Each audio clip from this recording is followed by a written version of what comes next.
Yo. What an entrance. Awkward. Hey, welcome to How to Fuck Up a Startup. Thank God we've got Nick here again and not Steve. Second week in a row, baby. Beautiful. It's beautiful to watch. Episode 10. Steve, I'm taking your place. I'm gunning for it. 10? Episode 10, mate. Jesus. That's how far we're in. What's going on? Not much. Jokes. Obviously, it's loads. Obviously, loads because Steve's not here because he's out there fighting fires. Do you know, it's funny how it works, but I'd beg to be able to say not much and mean it. Like, Yeah. when's that going to happen? Yeah, I know. Do you know what? I think the thing is, though, I thought about this. I was like, shall I just stop building a business Yeah. and kind of take a bit of an easy road and like work with maybe, because I thought, I was like, oh, maybe I could just work by myself with one or two clients. Yep. Yeah. Just focus on their content, Yeah, just yeah. nothing else, and like kind of finish at 5. Yep. And then I was like, that sounds so boring. Yeah. That sounds so boring. Well, there's lots. I mean, there's pros and cons of everything, right? Like, one of the things that I always say is, you know, you think the people that have 9-to-5 jobs, a lot of my friends, like, they get home and they genuinely switch off. And I was saying to my wife, and this is weird considering I've been doing it for like 10 years, but it suddenly occurred to me that I genuinely never switch off, like, ever, you know? And it's just a different lifestyle acceptance, is that I'm always available. I'm always doing so. Even if you're sat at home, you're like, well, I'm going to have an hour off, or, well, you don't even say that, but, you know, you sit there for an hour and you're still checking your phone. You're still like, so you never genuinely switch off. I go to bed at night, every night, thinking about what we're doing. And it's because I love it, but it must be, well, it feels strange to me to have one of those jobs where you get home at 5 and because you're not there, you're not working completely. Do you think it's like, do you think people like look at that lifestyle balance? Because I think what people do is they see, like, say, the nice cars, or they see like the fact that you go on holiday, or that you'll like go grab a coffee in the middle of the day whenever you want, and they're like, oh, it's all right for some, but then they don't see the 9, 10, 11 p.m. The fact Zoom that you never calls, switch off. the fact that you never switch off, the fact that you're always on. If somebody contacts you, or like a client contacts you, or an investor contacts you, you've got to be like all the time, suited and booted, ready to go. Yeah.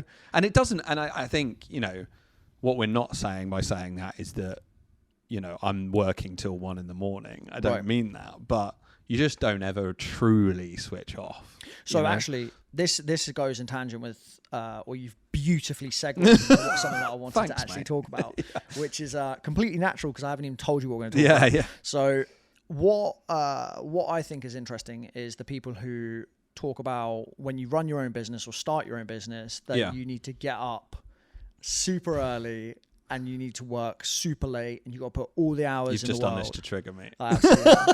I want to hear your reaction here, mate. So, are you telling me that you don't get up at 5 a.m. 5 a.m. club? Robin Sharma? Absolutely do not get up at 5 a.m. Although not far off. I mean, like, I'm a naturally kind of 6 o'clock riser, but I don't force that. Like, I think it's wrong. I always use the analogy of like diet and exercise because it's something that I also really enjoy reading about. I use in my day-to-day life. Like, I'm a big person. Physical health is definitely linked to mental health and all that stuff. And that's another example of where there is no one size fits all. And I hate it that so many people on social media will tell you that their way is the only way. Like, it's my way or the highway. Like, 4 a.m. get up are the people that are successful. Right. We know that's not true, right? And you get sucked into this. And what I'm not saying is that it's also wrong, because it's not wrong. For someone, it might work, right? The fact is, for me, it doesn't. And for millions of others, it also will not. But right? do you not need that kind of hustle when you're starting up a business? No, I don't. Well, I mean, it depends. I think you can build the way. There are people that are successful in the same way there are athletes that are successful with any manner of different ways of approaching it, you know, and I think you need to find your way. I think the point is you need to be flexible. I think the point is you go where your customers are, but it's not always a 4 a.m. morning doesn't make you successful. So I actually think I've got an interesting point on this one. So I think, instead of, because if you look, right, anybody can work 16 hours a day, right? Yep. Absolutely anybody. And then take away your 8 hours of sleep. Yep. So if you work 16 hours a day starting at 4 a.m. or you work 16 hours a day starting at 9 a.m., it actually makes no difference. So what is the defining factor that actually creates success? I don't think it's down to the time you get up or it's the amount of hours you work. Because if you look at someone like a ground worker, for instance, or like manual laborer or anybody in those kind of fields, they probably work harder than everybody else. They're probably out there right now, 100%. rain or shine, sweating or dying in the rain, and they're doing lots of manual labor, and they get home and they've worked probably more hours than I'll work today. 100%. But their income will stay capped at a certain level. So there's nothing to do with whether they get up at 4 a.m. or whether they get up at 9 a.m. They're still going to be capped at a certain level. So I think it's down to time leverage. What actually do you do with your time? Because you could do maybe 4 hours of work. I know you don't, but you could do 4 hours of work a day. But those 4 hours are so precisely productive not busy. In exactly executing things for your business. And in a year's time, you'll be more productive than me, who could work 8 to 10 hours a day. I agree. Just being busy because I think I'm building a business. Which is kind of the point that I want to make about this section. And even in big business, I've always been like that. I think you look at, you want to be output driven. I've always tried, and I think I've been successful. Steve could tell you better, at managing teams that are output driven. Like I always remember there's this weird psychological thing that I figured out particularly when working from home started to become a thing. Right. There's this weird psychological thing where you would get in more trouble. You'd be negatively seen if you came into the office for, let's say, 4 hours in the morning and then went home. People would be like, where are you going? Why are you leaving at this time? Whereas if you stayed at home all day, no one ever questioned it. Right. You know what I mean? And it's this weird psychological thing where they've seen you in the office, so you must be leaving early. Okay. But in reality, working home all day, no one ever questioned it because you were top of mind. But what they weren't looking at was the output of that work, to your point. So the fact that I was at home all day doing a lot of work and getting really good outputs was actually negatively impacted by the fact that I popped into the office for 2 hours because they'd seen me, So it's weird. Do you think that's also because you were in a leadership role? I wasn't at the time. So I'm thinking of my boss looking at me and saying like, oh, you're going home now? Well, but he's been at home all day, which is this weird psychological thing. But this is what I think is interesting. It's like, and this is specifically such a key subject in the beginning of startups, is don't be busy for the sake of being busy. 100%. Be productive. So be okay with the fact that you actually might not have as much as you need to do as you think. So like you could finish your to-do list by, let's say, 11 a.m. Because you're now waiting on external factors from other people. So actually really utilize the time you've got until those external factors come back in. And I think we were talking about this on a podcast previously. Well, and we need to stop beating ourselves up about that. Like my best ideas, I've said this a million times, but it's so true. Like my best ideas come when I'm sweating my arse off on my bike at home. Like they always have. Like I'll get off. So funny story, but like just to annoy Steve, I set up a link between my Strava account and our business Slack. Nice. That only he's in. So every time I do a workout, it uploads it direct to the Slack channel that pings and he can see it. He hates it. But what you will find, I think, if you looked at it, I know this is true. I'm not sure if Steve's made the connection, but like I'll do an hour and a bit on the bike, sweating my arse off. The minute I step off that bike and that Slack bit updates, I'll have an idea for him. I'll be like, I've just thought of something. Right. And it'll be like we talked about templating, where this is a new kind of visionary thing for Bleach, which is a bit further down the roadmap, and it's definitely more vision than it is reality today. But that came as a result of me stepping off my bike. So I'm going to butcher it if I go fully into this, so I'm not going to do that. But there's actually a scientific reason for why that happens. And it's down to one part of your brain shuts off, which is in charge of like all of the survival mode. It's in charge of your like day-to-day activities. It's in charge of all the fear factor stuff. So when you go into any form of deep concentration or deep meditation where you use your subconscious part of your brain, it's something like, and this is where I'll butcher it and everybody's going to have a go at me, it's like 900 times more powerful than your actual conscious brain. Pulls it, which means it'll pull those ideas forward, which is why stuff like you'll have your best ideas in the shower. So, like somebody I knew actually had a pen and paper like next to their shower, which I was like, surely you just get that wet, but like apparently they were like, no, I'll just write something down and then that'll be it. Yeah. Or it's like go to bed with like a pen and paper, because just as you like finally lie down and your subconscious starts to actually come forward, you then get all these great ideas. Yeah, 100%. And even, you know, there may be extreme examples of taking pen and paper to bed or whatever, but just in your normal day to day, like giving yourself the license to have that period. Like I imagine there must be millions of people who just go about day to day and don't ever give themselves time. And to your point, create busy work for the sake of creating busy. Like, what should I do next? What should I do next? What should I do next? And actually, it's when you stop and go, do you know what? I'm going to give myself some license to not do that and to think. So actually, the hustle culture kind of ruins growth of business, because if you're hustling, don't get me wrong, there's a time and a place to hustle, and you should if you've got all the jobs on your plate, you should be hustling.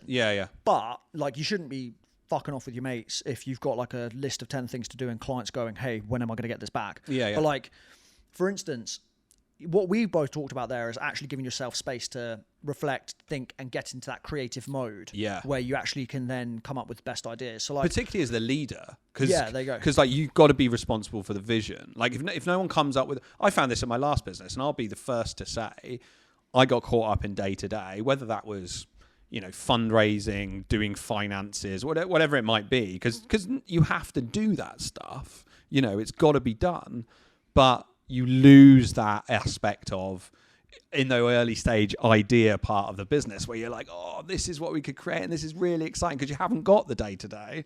The day-to-day starts to become a reality, and you lose that ability. One of the things that I've asked of Steve as my co-founder is to hold me to account for ideas. I came up with a bleach idea, and I need to continue to do that, not just 2 months in, but 8 months in and 12 months in and 3 years in, right? I don't need to be the full font of knowledge, but I'm the guy that's got the ideas, and I'm the visionary guy. And I need him to hold me to account for that. I need him to drag me out of the Spaces is a good example. We come here, you keep messing it up because we have to do content now, but normally we'll come here and I'll say, right, a morning, right? And I've told him, because he's terrible at this, turn your laptop off, turn your phone off, nothing. We're doing nothing other than spitballing, drawing on a whiteboard. Let's just start talking. And that's one of the most important things that I've learned over the last couple of years, is when the little tiny sparks of an idea come in, just start doing something. Start writing it down. Start thinking about it. Start talking about it. And that's when it starts to manifest, you know? So just get started. Right? Oh, God, the light died. And I use like tech stuff like Figma or whatever, or like even just PowerPoint. Start drawing something and just go, well, what if we had this and what if we had that? And things start to come out of it. So do you think it's a bit of a paradox then? Like, you need to hustle to be able to grow the business, but at the same time, you also need to take your foot off the gas, not in terms of like work or mentally, but you need to give yourself that space to allow these creative ideas to flourish in order for you to hustle. But in order to hustle, you need to have those creative ideas. If you hustle too much, then you're not going to get the creative ideas. My favourite word in the world. It's just balance. You've got to know that you've got to do all those things. That's the key.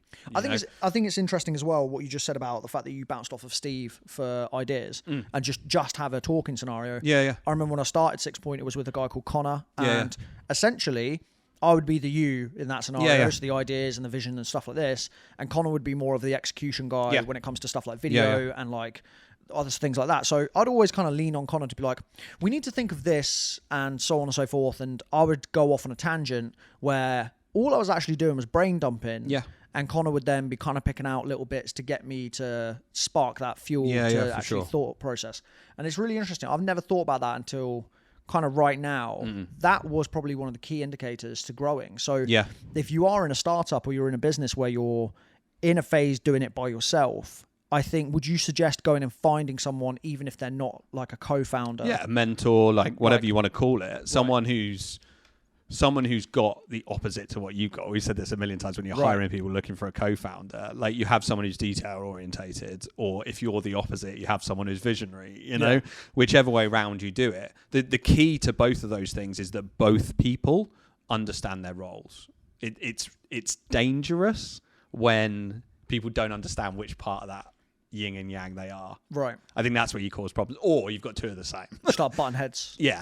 You've got two of the same, right? Like, two visionaries is great, but you need to go and find yourself a doer, because you're really going to struggle otherwise, unless you're one of those incredible individuals that can do both parts of that. I mean, they probably exist. Yeah. But actually, you're always predominantly probably going to be one side of that coin. So you're either going to be the visionary guy with the ideas, or you're going to be the person who can take that idea and make it a reality.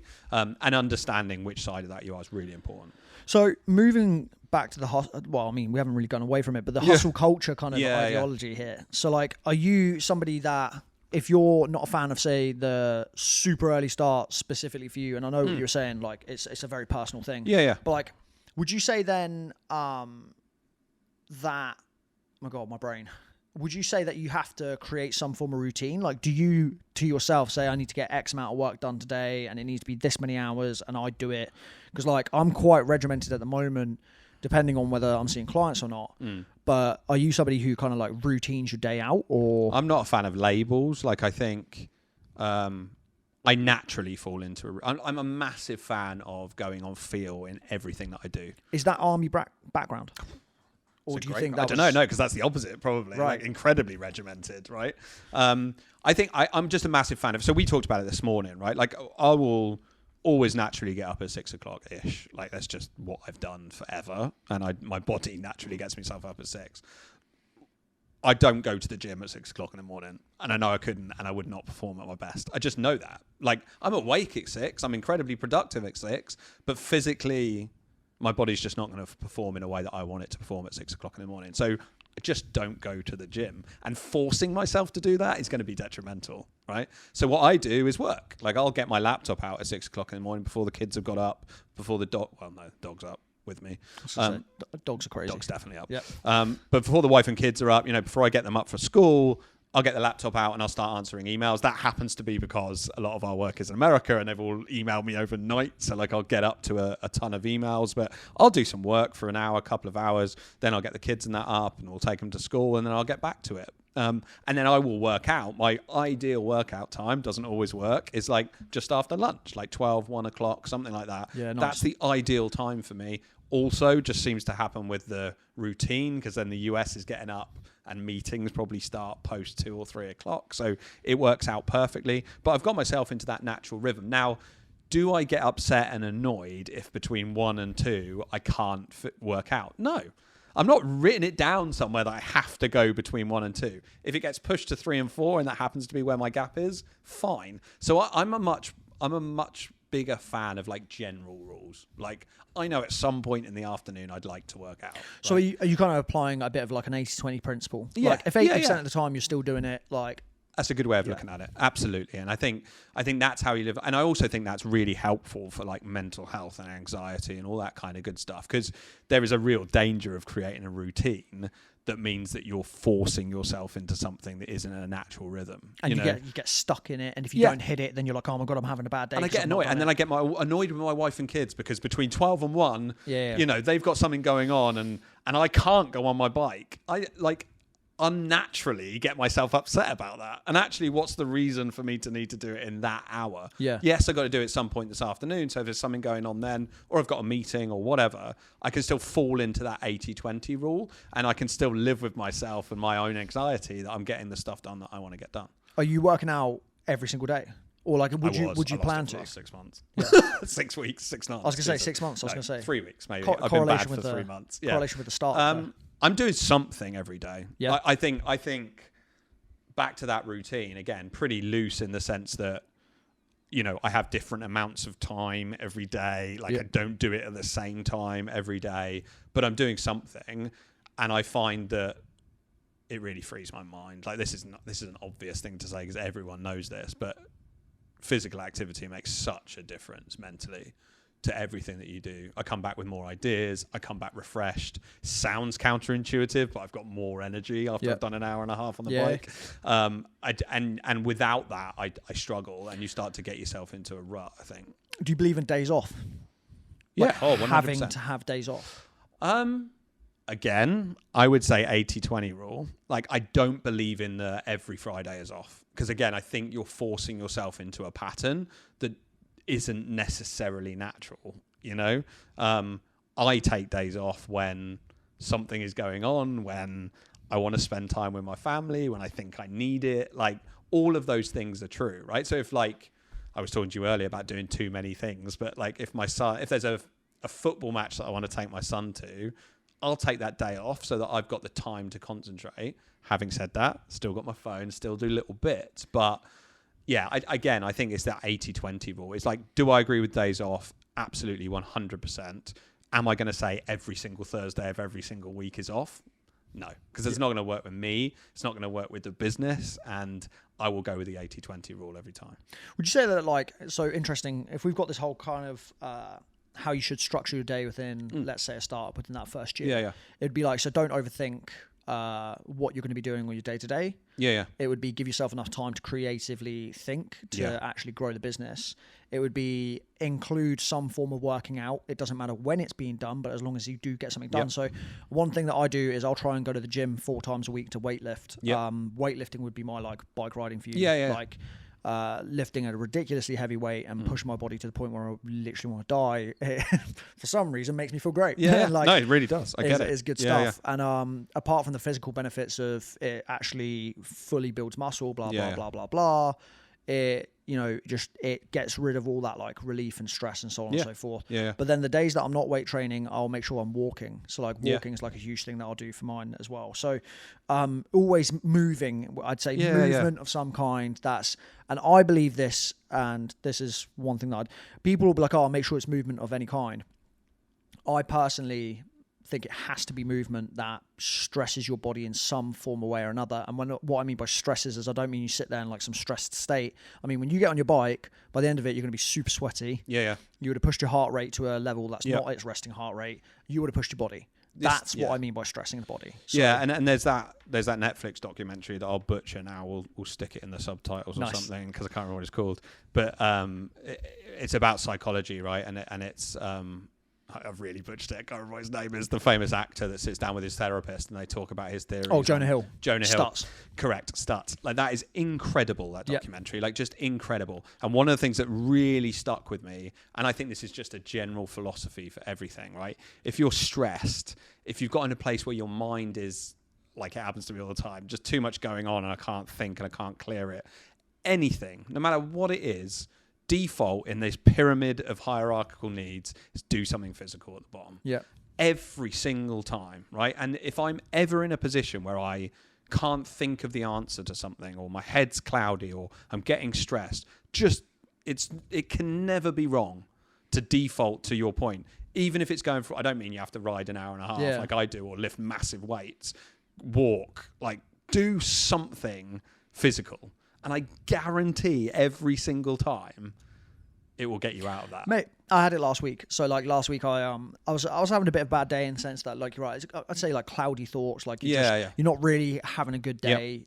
Everything seems to be coming down on you. You're like, oh, for God's sake, you're trying to be positive, you're doing all the right things, but it's still frustrating. And to the point where I knew I had to drum. And like when I drum, it's like a lot of like quite fast tempo music. So it is a workout in itself. I put on my Apple Watch and it burned like 750 calories in an hour. It's stupid. So like I was like, I can't be bothered. Because you get in that mind frame. Like, you do. You're in that negative mind. I can't be bothered. It becomes that self-perpetuating cycle as well, But I drummed, and then afterwards I was like, God, I feel amazing.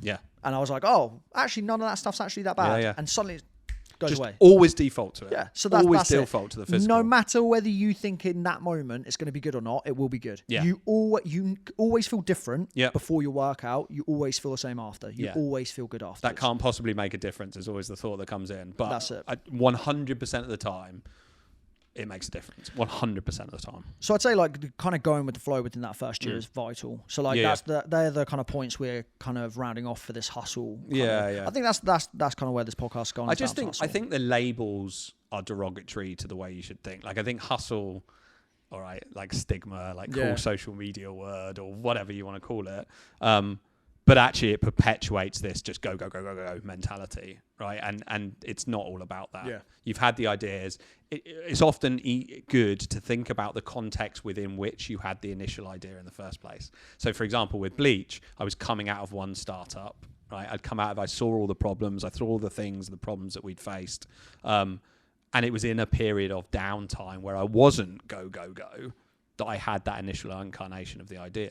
Right. So it's important to think back to that and go, well, if that was the circumstances upon which I had the initial idea. What's likely to be the circumstances I need to have further ideas? Yeah, there you go. And it's probably going to be that period. So create those periods again where ideas can foster and they can come to you, you know? Amazing, mate. It's been a good podcast. I like this. Yeah, it's been good. Time's flown, which is always a good sign. That's it. We've done it. We've nailed it. We've hit our time capsule. Good. Well, if Steve has his way, this will be the last ever podcast for Nicky T, but we'll see. He's not going to. These downloads are going to be high. Thanks for joining us again, mate. I appreciate it. I really appreciate it. I love being on. Thanks for everyone joining us on how to fuck up a startup. And if we don't see you through the week, we'll see you through the window.